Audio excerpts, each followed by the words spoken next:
Realme gave an initial glimpse during CES in Las Vegas of the new Realme 12 Pro Plus, although interestingly its official launch is going to be later this month, but we can already know several of its specifications and technical details, so join me in getting to know it. Start by taking a look at the design, because once again Realme has come up with a very nice and attractive design. This device will arrive available in two colors. The first one is beige and the second one is dark blue, but in both cases we see a synthetic leather finish for the back cover, which by the way has curved lines on the sides for a comfortable grip.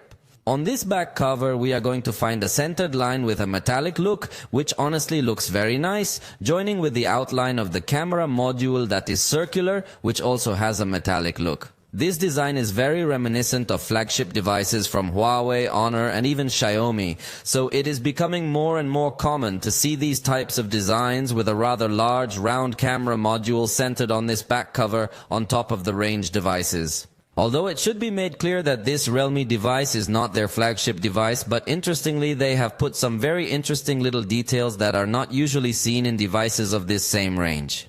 On the right side, the device has volume buttons and the power button. On the left, it is completely clean. Below it has the tray for the SIM card, a microphone, USB-C port, and the main speaker. And at the top is placed another secondary audio output to integrate stereo sound, which, by the way, is compatible with Dolby Atmos in its settings. And also in this top part is going to have an additional microphone. On the front we will find a curved glass cover, so you can also take advantage of edge lining, which is a feature that through software can illuminate these edges when receiving a call or any notification. We are talking about a 6.7-inch OLED display with a circular cutout to place the front camera there, which by the way is 32 megapixels. In addition, we are going to find a fingerprint reader inside the screen, with the ability to change the animation also through software, so you can customize your experience as much as possible. One little detail that could go unnoticed is that this device arrives with the vibration motor on the X-axis, which gives you an extremely good experience in conjunction with O-haptics, which is a feature that both Realme and Oppo integrate in their most spoiled devices. But possibly the most remarkable thing about this device is the photographic section.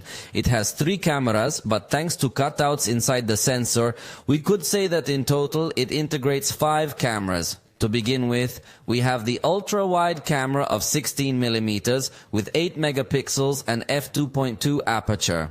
Then we would find the 24mm main camera with 50 megapixels and f1.8 aperture. Then we would have a 48mm virtual lens that is 2x optical zoom with a crop on the sensor, so it would give you 12 megapixel pictures and the aperture would still be f1.8.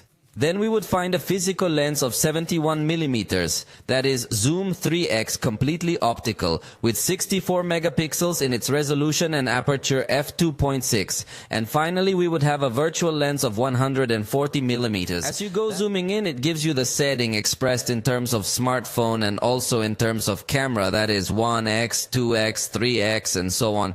And also 16mm, 24mm, 48mm and so on. It all depends on which lens you're using. In fact, in street mode, we are going to have expressed in millimeters the quick access to the different focal lengths of this camera. The truth is that it is a very good camera, which in fact has a maximum zoom of 120x digital. And another curious detail is that in portrait mode it lets you take pictures with the 1x lens or with the 3x lens. I would have loved to see the possibility of taking portraits with 6x, but that won't be available.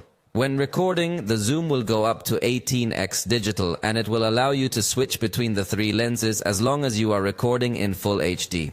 Because the maximum recording can be at 4 to 30 frames per second, but the ultra-wide camera is not available at this setting. Likewise, the ultra-wide camera will not be available when using the dual recording mode, but it does let you use the 1x, 3x, and up to 6x setting. So, in general terms and as first impressions, it seems that we have a very good camera setup for this device. Although obviously in a later review we will make a much more detailed and in-depth analysis, since for now we have only been able to make some photo captures within this environment that Realme prepared in Las Vegas. And as first impressions, they look very good quality photographs, especially the portrait mode photographs. But I insist that this is just an initial glimpse. Let me continue telling you about some of the specifications found in this model, which has a 5000 milliamp battery, which also has a charging lock function and also intelligent charging for the user to choose the preferred option in order to maintain a good battery life. Finally, regarding performance, we will find the Snapdragon 7S Gen 2 as the processor of this device.